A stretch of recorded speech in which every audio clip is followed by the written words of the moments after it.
नमस्कार, 15 शहर 15 रिपोर्टर आप देख रहे हैं। आपके साथ मैं हूं पुनीत और आइए शुरू करते हैं खबरों का सिलसिला। मंत्री हर्ष यादव ने नेता प्रतिपक्ष गोपाल भार्गव पर निशाना साधा है। सागर में खाद की समस्या को लेकर किए गए प्रदर्शन पर जवाब देते हुए हर्ष यादव ने कहा कि गोपाल भार्गव संन्यास लेने की स्थिति में हैं और उनकी अपनी ही पार्टी में कोई नहीं सुन रहा। दरअसल नेता प्रतिपक्ष गोपाल भार्गव, पूर्व मुख्यमंत्री शिवराज सिंह चौहान समेत तमाम बीजेपी नेताओं ने खाद की समस्या को लेकर सागर में बड़ा प्रदर्शन किया था।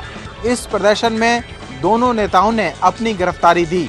इसी मुद्दे पर जवाब देते हुए मंत्री हर्ष यादव ने नेता प्रतिपक्ष पर तंज कसा। कभी शिवराज जी तो कभी कैलाश जी और कभी नरोत्तम मिश्रा उनकी टांग खींचते हैं। बुंदेलखंड का शेर कटघरे में खड़ा हो गया है। हर्ष यादव ने यहां तक कहा कि नेता प्रतिपक्ष गोपाल भार्गव अपनी ही पार्टी में उपेक्षित हो रहे हैं। हालांकि बीजेपी ने इस मुद्दे पर पलटवार करते हुए कहा है कि हर्ष यादव को सरकार के कामकाज को परखना चाहिए, बजाय नेता प्रतिपक्ष को कोई सलाह देने के। इंदौर के माफिया वांटेड जीतू सोनी के पश्चिम बंगाल में छिपे होने की सूचना मिली है और कोलकाता में उसकी अंतिम लोकेशन ट्रेस की गई है। इसके लिए पुलिस ने अब दबिश तेज कर दी है और पश्चिम बंगाल के लिए पुलिस रवाना भी हो गई है। जीतू सोनी पर पुलिस और प्रशासन ने शिकंजा कस दिया है और अब तक उस पर 32 मामले दर्ज हो चुके हैं। उसकी संपत्तियों को निस्नाबूद कर दिया गया है और अभी तक उसकी जो 23 संपत्तियां शहर में अलग अलग जगहों पर मिली है, उनको भी ध्वस्त करने की तैयारी नगर निगम और जिला प्रशासन कर रहा है। तो जीतू सोनी पर सरकार और प्रशासन ने पूरी तरह से शिकंजा कस दिया है और अभी तक जो माई होम में 67 युवतियां मिली थी, उनके पति होने का दावा जो 24 लोग कर रहे थे, उन बाउंसरों और बेटरों को भी पुलिस ने गिरफ्तार कर लिया है। वहीं इस मामले में जांच कर रहे पलासिया टीआई शशिकांत चौरसिया को भी अचानक से हटा दिया गया है। ये बात भी चर्चा का विषय इंदौर शहर में बनी हुई है। माफियाओं को संरक्षण देने वाले अधिकारियों के खिलाफ कमलनाथ सरकार ने कार्रवाई शुरू कर दी है। पहली कार्रवाई इंदौर जोन के एडीजी वरुण कपूर के खिलाफ की गई। कमलनाथ सरकार ने इंदौर के एडीजी वरुण कपूर को हटा दिया है। उनकी जगह पर एडीजी मिलिंद कानेस्कर को इंदौर की जिम्मेदारी दी गई। माफिया जीतू सोनी के खिलाफ कार्रवाई नहीं किए जाने से सरकार वरुण कपूर से नाराज चल रही थी। सरकार को शिकायत मिली थी कि वरुण कपूर जीतू सोनी के खिलाफ कार्रवाई नहीं करना चाहते हैं। ये भी आरोप लगे कि वरुण कपूर जीतू सोनी को संरक्षण दे रहे हैं। हालांकि माफियाओं के खिलाफ चल रही कार्रवाई की जिम्मेदारी डीआईजी रुचिवर्धन मिश्रा को दी गई, तो उन्होंने 4 घंटे के अंदर जीतू सोनी पर कार्रवाई की और उसके माफिया राज को खत्म भी किया। मिलावटखोरों के खिलाफ चल रही मुहिम के बाद सरकार प्रदेश से माफियाओं का भी सफाया कर रही है। इसी मुहिम के लिए सरकार ने तमाम अधिकारियों को माफियाओं के खिलाफ कार्रवाई करने के निर्देश भी दिए थे। माफियाओं के खिलाफ कार्रवाई के लिए सरकार ने अधिकारियों को फ्री हैंड दे के रखा है, लेकिन कई ऐसे अधिकारी हैं जो लगातार माफियाओं को संरक्षण दे रहे हैं। ऐसे अधिकारियों की सरकार सूची भी तैयार कर रही है। आर्मी सेंटर से 2 अज्ञात आरोपी 2 इंसास राइफल लेकर के हुए फरार। सुरक्षा एजेंसियों में मचा हड़कंप। आपको बता दें, बीती रात पचमढ़ी के आर्मी शिक्षा कोर्ट जो है, वहां से 2 आरोपी खुद को मिलिट्री का अफसर बताते हुए 2 इंसास राइफल सहित 20 जिंदा कारतूस लेकर के फरार हो गए थे। जैसे ही इस घटना की जानकारी सेना शिक्षा कोर के प्रबंधन को मिली, उन्होंने पुलिस को सूचना दी और पुलिस ने तत्काल मैसेज को हाई प्रायोरिटी पर लेते हुए हाई अलर्ट जारी किया गया है। रेलवे स्टेशन, बस स्टैंड सहित सभी स्थानों की सघन सुरक्षा जांच पुलिस दस्ते द्वारा की जा रही है। 2 इंसास सहित 20 जिंदा कारतूस आर्मी सेंटर से जाना अपने आप में गंभीर बात है और अधिकारी इस बात को बहुत गंभीरता से लेते हुए पूरे मामले की जांच में जुटे हुए हैं कि आखिर कैसे और कौन 2 इंसास सहित 20 जिंदा कारतूस लेकर के फरार हुआ है। हालांकि फिलहाल आरोपियों के बारे में कोई जानकारी नहीं लग सकी है। पुलिस पूरे जिले में सुरक्षा जांच बढ़ाए हुए है। शैलेंद्र कौरव, न्यूज़ 18, होशंगाबाद। अवैध रेत खनन के खिलाफ जिला प्रशासन अब बेहद सख्त नजर आ रहा है। आज सुबह आईपीएस रोहित केशवानी ने रेत घाटों पर जाकर कार्रवाई की और अकेले पहुंचकर रेत माफियाओं में दहशत का माहौल बना दिया। जबलपुर में अवैध रेत खनन पर जिला प्रशासन बेहद सख्त हो गया है। जबलपुर के पाटन, बेलखेड़ा और शहपुरा सहित तमाम रेत घाटों पर प्रशासन की कार्रवाई शुरू हो गई है। आईपीएस रोहित केशवानी ने आज सुबह सुबह रेत घाटों पर छापा मारकर करीब 10 हाइवा और अन्य उपकरण जब्त किए हैं। प्रशासन का मानना है कि रेत माफियाओं में दहशत फैलाने के लिए इस तरह की कार्रवाई बेहद जरूरी है। आईपीएस सुबह अकेले ही अपने वाहन से पहले तो निरीक्षण करने पहुंचे और उसके बाद जब वहां पर अवैध रेत खनन होते हुए देखा तो उन्होंने स्थानीय पुलिस और खनिज विभाग के अधिकारियों को मौके पर बुला लिया। आईपीएस अधिकारी द्वारा की गई इस कार्रवाई से रेत माफियाओं में दहशत का माहौल है। बहरहाल उम्मीद की जा रही है कि इसी तरह की कार्रवाई आगे भी जारी रहेगी। पन्ना में रेत माफिया उड़ा रहे सरेआम कानून की धज्जियां। केन नदी का सीना छलनी कर बड़ी बड़ी मशीनों के द्वारा निकाली जा रही रेत। नई रेत नीति बनने के बाद भी सरकारी अधिकारी मौन। भले ही प्रदेश सरकार रेत के अवैध उत्खनन को रोकने के लिए कई प्रयास कर रही हो, इसी के चलते शासन प्रशासन द्वारा नई रेत नीति भी बनाई गई है, लेकिन पन्ना जिले की जीवनदायिनी केन नदी में रेत माफियाओं का बोलबाला अभी भी कायम है। यहाँ पर जिगनी रेत खदान में 24 घंटों बड़ी बड़ी विशालकाय मशीनों के द्वारा रेत का अवैध उत्खनन चल रहा है। यहाँ तक कि मध्य प्रदेश के साथ साथ उत्तर प्रदेश के रेत माफिया भी यहाँ पर अपना कब्जा जमाकर बेखौफ तरीके से पर्यावरण को नुकसान पहुँचा रहे हैं। इतना ही नहीं, यहाँ की नदी की धार को रोककर कछुआ, मछली, क्रोकोडाइल जैसे जलीय जंतुओं को भी बेरहमी से हत्या कर खून से सनी रेत को बाजार में अवैध रूप से बेचा जा रहा है। रेत के इस अवैध उत्खनन में पन्ना जिला प्रशासन क्यों मौन है, यह समझ से परे है। अब देखना होगा कि जिला प्रशासन कब तक अपनी चुप्पी तोड़ता है और कार्रवाई करता है। न्यूज़ 18 की खबर का एक बार फिर असर देखने में आया है। विगत दिनों जिला चिकित्सालय में आयोजित नसबंदी शिविर में 40 महिलाओं के ऑपरेशन किए गए थे। ऑपरेशन के बाद सभी महिलाओं को एक हॉल में जमीन पर लिटाया गया था। इस खबर को जब न्यूज़ 18 ने प्रमुखता से दिखाया तो पहले जिला प्रशासन हरकत में आया और उसके बाद अब इस मामले पर मानव अधिकार आयोग ने संज्ञान में लेते हुए स्वास्थ्य विभाग के प्रमुख सचिव को एक कारण बताओ नोटिस जारी कर उनसे 1 माह में इस मामले की रिपोर्ट तलब की है। मानव अधिकार आयोग ने इस मामले को काफ़ी गंभीर भी माना है। यहाँ हम बता दें कि न्यूज़ 18 जब इस मामले की कवरेज करने जिला चिकित्सालय गया तो नसबंदी शिविर के दौरान महिलाओं को ऑपरेशन के बाद एक हॉल में जमीन पर ही लिटाया जा रहा था। जब महिलाओं से इस संबंध में पूछा गया तो उनका कहना था, उन्होंने अस्पताल प्रबंधन से इस संबंध में काफ़ी गुहार लगाई कि उनकी महिलाओं को पलंग मुहैया कराई जाए, लेकिन अस्पताल प्रबंधन ने उनकी एक भी न सुनी और उन्हें यूं ही ज़मीन पर लिटाया गया था। न्यूज़ 18 द्वारा इस खबर को जब प्रमुखता से दिखाया गया तो पहले जिला प्रशासन ने इस मामले पर जवाब तलब किया और उसके बाद अब मानव अधिकार आयोग ने मामले को संज्ञान में लेते हुए विभाग के प्रमुख सचिव को पत्र लिखकर संपूर्ण रिपोर्ट तलब की है। मंदसौर में अवैध गोवंश के परिवहन को लेकर ग्रामीणों ने चक्का जाम कर दिया। घटना अफजलपुर थाना क्षेत्र के चिरमोलिया गांव की है, जहां ग्रामीणों ने रात में गोवंश से भरा एक ट्रक देखा और वहां मौजूद 100 डायल को सूचना दी। 100 डायल के पुलिसकर्मियों ने बजाय गोवंश परिवहन कर रहे लोगों पर कार्रवाई करने के ग्रामीणों से ही बदतमीजी की। गुस्साए ग्रामीणों ने सुबह में सीतामऊ मंदसौर मार्ग जाम कर दिया और उस ट्रक को भी घेर लिया जिसमें गोवंश भरा हुआ था। ग्रामीणों ने जब हंगामा किया और जाम लगाया तो मौके पर पुलिस के वरिष्ठ अधिकारी पहुंचे और ग्रामीणों को समझाइश दी। ग्रामीणों का आरोप था कि गोवंश तस्करों से पुलिस भी मिली हुई है। सूचना देने के बावजूद भी 100 डायल के पुलिसकर्मियों ने कोई कार्रवाई नहीं की। जब पुलिस अधिकारी ने आश्वासन दिया कि गोवंश तस्करों के खिलाफ कार्रवाई की जाएगी और इस मामले में जो दोषी पुलिसकर्मी है उनके खिलाफ भी एक्शन लिया जाएगा। बाद में ग्रामीणों ने ट्रक में भरे गोवंश को मुक्त करवाकर गौशाला पहुंचाया। पुलिस ने अज्ञात आरोपियों के खिलाफ मामला दर्ज कर आगे की विवेचना शुरू कर दी है। कमलनाथ सरकार का प्रयास है कि गांव-गांव में गौशाला खुले, लेकिन मंदसौर जिले में अभी भी बेरोक टोक अवैध रूप से गोवंश का परिवहन जारी है, जो चिंता का विषय है।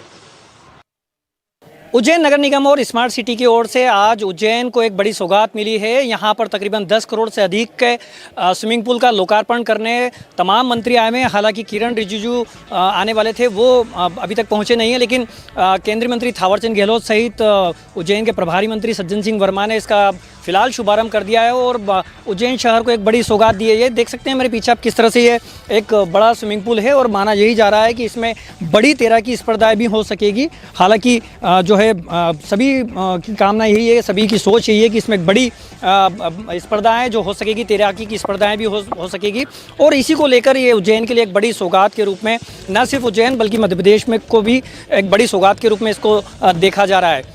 फिलहाल अभी इस कार्यक्रम के तहत इसका लोकार्पण कर दिया गया है और 2 दिन में इसे फिर से इसको शुरू कर दिया जाएगा।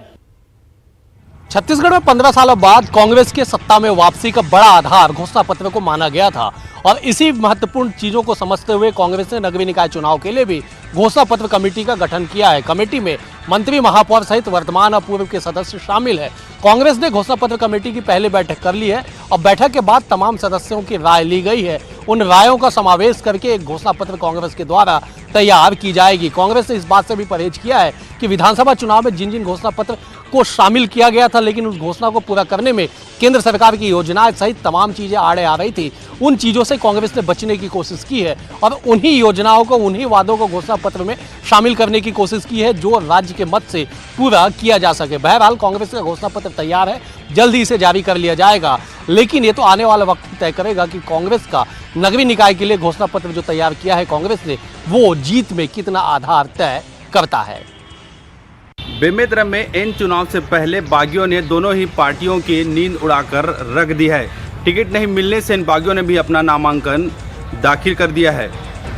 आपको बता दें कि जिले के निकाय चुनाव में बागियों ने मैदान में डटे रहने से भाजपा कांग्रेस की परेशानियां बढ़ गई है। जिले के बेमेतरा नगर पालिका, बेरला नगर पंचायत, साजा, परपोड़ी, खमरिया में बागी मैदान में डटे या फिर दूसरे दावेदारों को समर्थन देते नजर आ रहे हैं। बगावत करने वालों को लेकर कांग्रेस और भाजपा दोनों दलों में बातचीत का दौर शुरू हो गया है। जिले के बेमेतरा, साजा, बेरला, खमरिया, परपोड़ी के राजनीतिक दलों में अपने अपने अधिकृत प्रत्याशियों को मैदान में उतारा है। दावेदारों के नाम सामने आने के बाद पार्टी से असंतुष्ट ने बगावत कर दी है। बगावत करने वालों में कांग्रेस से बेमेतरा नगर पालिका के वार्ड 2 से दरवन वर्मा, वार्ड 5 से मुरारी साहू, वार्ड 6 से रविंद्र वर्मा शामिल है। भाजपा का दामन छोड़कर एक वार्ड से पुनिया बंजारे, वार्ड 10 से दीपक तिवारी, वार्ड 17 से रानी बंटी चावला ने भी मैदान में डटे हुए हैं। बागियों के कारण कई वार्डों में मुकाबला त्रिकोणीय होने के आसार नजर आ रहे हैं, जिससे वार्ड 1, 10 और वार्ड 17 शामिल है। बेमेतरा नगर पालिका परिषद इस बार महिला सामान्य के लिए आरक्षित है। यही वजह है कि जिन वार्डों में महिला प्रत्याशी दोनों पार्टियों ने उतारे हैं, वहां पर जबरदस्त मुकाबला देखने को मिल रहा है। जाहिर सी बात है, इन वार्डों से जो भी जीतेगा वही अध्यक्ष पद का दावेदार होगा। यही वजह है कि निर्दलीयों ने भी यहाँ पर अपना भाग्य आजमा रहे हैं। अब देखने वाली बात होगी कि इस चुनाव में किसकी जीत और किसकी हार होती है।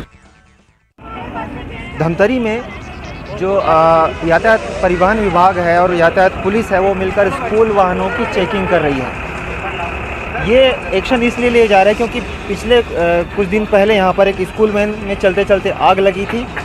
गनीमत से उसमें कोई बच्चे नहीं थे, बड़ा हादसा टला है। उसके बाद ये निर्णय लिए गए कि स्कूल बसों का फिटनेस चेक किया जाए, कि सुरक्षा मानकों की जांच की जाए। ये बसें आज यहाँ पर आई हैं बड़ी संख्या में। हम भी एक बस की चेकिंग करते हैं कि आखिर अंदर क्या हालात हैं। जहाँ बच्चे बैठ के स्कूल आते जाते हैं वहाँ पर क्या स्थिति, सीसीटीवी कैमरा लगा होना ज़रूरी है। यहाँ पर सीसीटीवी कैमरा दिखाई तो दे रहा है, लेकिन आपको बता दें कि बहुत सारी बसों के सीसीटीवी कैमरों में मेमोरी कार्ड ही नहीं था। अगर मेमोरी कार्ड नहीं है तो कोई फुटेज उसमें स्टोर नहीं होगा और एक कैमरा सिर्फ हाथी के दांत है, सिर्फ दिखाने के काम आएंगे और किसी काम नहीं आएंगे। इस बस में जहां अभी अपन इस वक्त हैं, फर्स्ट एड बॉक्स को देखें, ये फर्स्ट एड बॉक्स है और इसके अंदर क्या है ज़रा चेक करते हैं। ये पूरी तरह से खाली है। इसमें दवाइयाँ होनी थी, अगर किसी को चोट लग जाए, मोच लग जाए तो वो बच्चों के काम आएगा। आग बुझाने का यहाँ पर फायर एक्सटिंग्विशर होना चाहिए, वो एक यहाँ पर लगा हुआ है। तो इस तरह से कुछ बसों में जो स्पीड गवर्नर है वो नहीं पाया गया, जो कि रफ्तार को काबू में रखता है। कुछ बसों में फर्श फटी हुई थी, उनके ऊपर जुर्माना लगाया गया है 4-4 हज़ार रुपये का। और इन बसों को फिर से 1 सप्ताह का समय दिया गया है कि वो जो कमियां पाई गई हैं उसे पूरा कर लें, वरना आगे जाके कड़ी कार्रवाई होगी। देर आए दुरुस्त आए, अगर इस कार्रवाई से स्कूल सुधर जाएं, स्कूल के संचालक सुरक्षा पर ध्यान देने लग जाएं, तो ये उन बच्चों के लिए बड़ी राहत और सुरक्षा का विषय होगा। इन स्कूलों में, इन बसों में, इन वाहनों में अपने स्कूल आते जाते हैं। जी जी इस समय कांकेर शहर की समय खराब चल रहा है। चौंकिए मत, ये कांकेर शहर की लोगों की बात नहीं अपितु कांकेर शहर में लगाए हुए इस घड़ी का बात कर रहे हैं। आप देख सकते हैं जो घड़ी जो यहाँ लगाया हुआ है समय बताने के लिए ये नगर निगम किसी कंपनी के द्वारा इसको लगाया गया है, लेकिन नगरीय प्रशासन ने इसकी अब तक के कोई मेंटेनेंस कोई देखभाल नहीं करने से कई महीने से ये घड़ी बंद पड़ी है। और चलिए कुछ खबरें आपको बता देते हैं, महत्वपूर्ण खबरें। भोपाल में आयोजित ऑल इंडिया फुटबॉल टूर्नामेंट के दौरान आयोजकों की दादागिरी सामने आई है। आयोजकों ने इंदौर की टीम के साथ मारपीट की है, जिसमें आकाश राय के नाम के खिलाड़ी को गंभीर चोटें भी आई है। आकाश राय अंडर 19 टीम के खिलाड़ी बताए जा रहे हैं और उसकी ये तस्वीरें जरा देखिए कि इंदौर की टीम के साथ कैसे आयोजकों की तरफ से मारपीट की गई है। ये आकाश राय हैं जिनको पीटा गया है। फुटबॉल का ऑल इंडिया टूर्नामेंट ये बताया गया है और इसमें हंगामा हुआ है, यहाँ मारपीट की गई है। भोपाल में इसका आयोजन किया गया ऑल इंडिया फुटबॉल टूर्नामेंट का, जिसमें आयोजकों की दादागिरी सामने आई। आयोजकों ने इंदौर की टीम के साथ मारपीट की है, जिसमें आकाश राय के नाम के खिलाड़ी को गंभीर चोट आई है।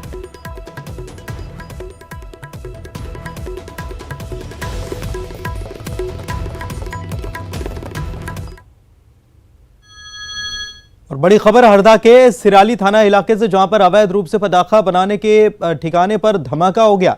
इस विस्फोट में जहां एक व्यक्ति की जान चली गई, वहीं धमाके में एक व्यक्ति की हालत गंभीर भी है। इसे इलाज के लिए अस्पताल में भर्ती करा दिया गया है। पुलिस के मुताबिक सिराली में जिस जगह पर धमाका हुआ वहां पर अवैध तरीके से पटाखा फैक्ट्री संचालित की जा रही थी और इसी दौरान धमाका हो गया। इसमें एक व्यक्ति की जान चली गई।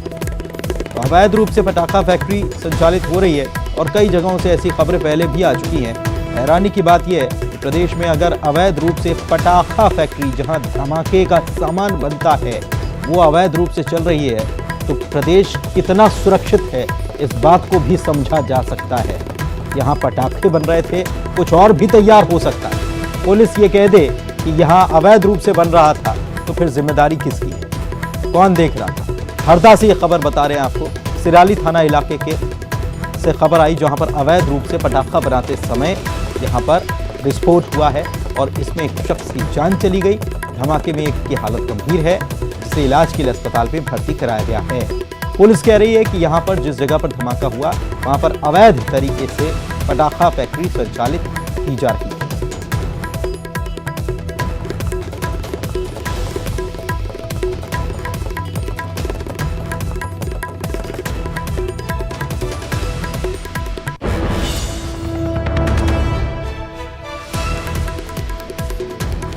यही वो जगह है जहां पर पटाखे बनाए जा रहे थे और पुलिस ये कह रही है कि अवैध तरीके से बनाए जा रहे थे और इसी दौरान बनाने के दौरान यहां पर धमाका हो जाता है। धमाके में एक व्यक्ति की जहां मौत हो गई वहीं एक व्यक्ति घायल है। अब पूरे मामले की जांच की जाएगी, लेकिन ये केवल एक फैक्ट्री नहीं है जो जहां पर ऐसी कोई घटना सामने आई हो। इसके पहले भी कई मौक़ों पर ऐसी घटनाएं हो चुकी हैं जो अवैध तरीके से पटाखे बनाने का काम चल रहा था। समझ सकते हैं आप कि बारूद पटाखे में भरा जाता है जिससे धमाका होता है। लोगों को इतनी आसानी से उपलब्ध हो जा रहा है क्या, कैसे हो जा रहा है, और यहाँ पर पटाखे बन रहे हैं, इसके अलावा क्या क्या बनता होगा। ये बहुत सारे सवाल हैं जिनका जवाब शासन प्रशासन को ढूंढना चाहिए कि कैसे ये अवैध पटाखा फैक्ट्रियाँ संचालित हो जाती हैं और प्रशासन शासन को कानों कान खबर नहीं होती कि कहाँ क्या चल रहा है। धमाके का सामान बन रहा है, अब धमाका कहीं पर भी कैसे भी हो सकता है, ये व्यवस्था पर भी सवाल है। और दिल्ली से खबर आपको बता रहे हैं, रेहान की जल्द गिरफ्तारी होगी। रेहान की बिल्डिंग में आज आग लगी थी और आग में 43 लोगों की मौत हुई। रेहान की गिरफ्तारी का जल्द ही औपचारिक ऐलान कर दिया जाएगा। दिल्ली क्राइम ब्रांच के सूत्रों ने ये जानकारी, जल्द ही गिरफ्तारी की औपचारिक पुष्टि भी होनी है। शंकर हमारे सहयोगी हमारे साथ फोन लाइन पे जुड़े हुए हैं। शंकर, एक बड़ा दर्दनाक हादसा सामने आया और अब इस बिल्डिंग के मालिक रेहान की गिरफ्तारी की बात कही जाए। इस वक्त की देखिए बड़ी खबर कही जा सकती है। रेहान को हिरासत में ले लिया गया है और हिरासत में लेने के बाद इससे बाकायदा पूछताछ चल रही है। इस मामले की बड़ी खबर कही जा सकती है और दिल्ली पुलिस के हमारे जो सूत्र हैं वो बता रहे हैं कि रेहान को इस वक्त में हिरासत में ले लिया गया है और हिरासत में लेने के बाद उससे पूछताछ चल रही है और दिल्ली पुलिस इस मामले में कई एंगल से इस मामले में पूछताछ करेगी। जिस तरह से बकायदा ये हादसा हुआ है, ये महज हादसा है या कोई साजिश है, इस एंगल से भी पूछताछ करेगी।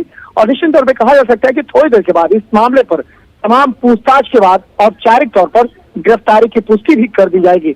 लेकिन अभी फिलहाल रेहान से इस मामले में पूछताछ चल रही है कि किस तरह से बकायदा ये हादसा हुआ, क्या हादसे से जुड़े हुए कितने बजे उन्हें जानकारी दी गई, किस तरह से बकायदा जानकारी दी गई, वो कॉल करने वाला पहला शख्स कौन था।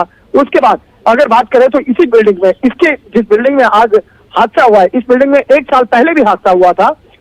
उस वक्त में जब हादसा हुआ था उसके बाद किस तरह से बकायदा उन्होंने एहतियात के तौर पे क्या क्या सख्त कदम उठाए, किस तरह से बकायदा पहल की, क्या उस मामले में इंश्योरेंस की रकम जो है उस वक्त में उन्होंने लिया था या नहीं लिया था, क्या इंश्योरेंस से संबंधित कोई मसला है या नहीं है। तो कई ऐसे बड़े सवाल हैं। बकायदा उन तमाम सवालों की सवालों का जो जवाब है उसको ढूंढने के लिए दिल्ली पुलिस इस वक्त में रेहान से पूछताछ कर रही है।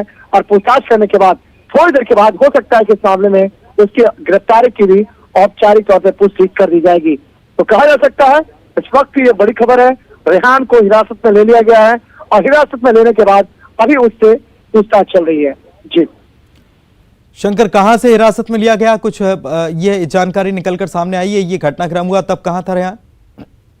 देखिए, इस मामले में अभी तक दिल्ली पुलिस कुछ भी औपचारिक तौर पर जवाब नहीं दे रही है कि किस तरह से बकायदा कहां से उसे हिरासत में लिया गया, किस तरह से उसे हिरासत में लेने के बाद उससे पूछताछ चल रही है और किस लोकेशन पे रख करके पूछताछ किया जा रहा है, उसकी भी औपचारिक तौर पर जानकारी नहीं दी जा रही है। क्योंकि मामला काफी सेंसिटिव है और आम लोगों से जुड़ा मामला है और आम लोग के गुस्से को ध्यान में रखते हुए इस मामले की कुछ भी जानकारी पुलिस के द्वारा नहीं दी जा रही है। और इस मामले में हमारे जो सूत्र हैं ये जरूर स्पष्ट कर रहे हैं कि अब इस मामले में उसे रेहान को हिरासत में लेने के बाद उससे पूछताछ की जा रही है। पूछताछ करने के बाद जल्द ही इस मामले में औपचारिक तौर पर गिरफ्तारी की भी पुष्टि कर दी जा सकती है। तो एक तरह से कहा जा सकता है कि सुबह से रेहान गायब था और इसके फरार होने की जानकारी मिली थी और इस मामले में अब तक उसे ढूंढने का जो एक कोशिश चल रहा था, अब एक बड़ी कामयाबी मिली है दिल्ली पुलिस को। और पूछताछ के बाद और जब ये गिरफ्तारी शुरू कर दी जाती है उसके बाद देखते हैं कि क्या कुछ सामने आता है, पुलिस क्या कुछ इस पूरे मामले में जानकारी साझा करती है मीडिया से। शुक्रिया शंकर आपका इस जानकारी के लिए। आप नजर बनाए रखें। तो इतना बड़ा हादसा जो पेश आया, जिस बिल्डिंग में हुआ, उस बिल्डिंग के मालिक रेहान को पुलिस ने हिरासत में ले लिया है, पूछताछ की जा रही है। जल्द ही गिरफ्तारी बता दी जाएगी।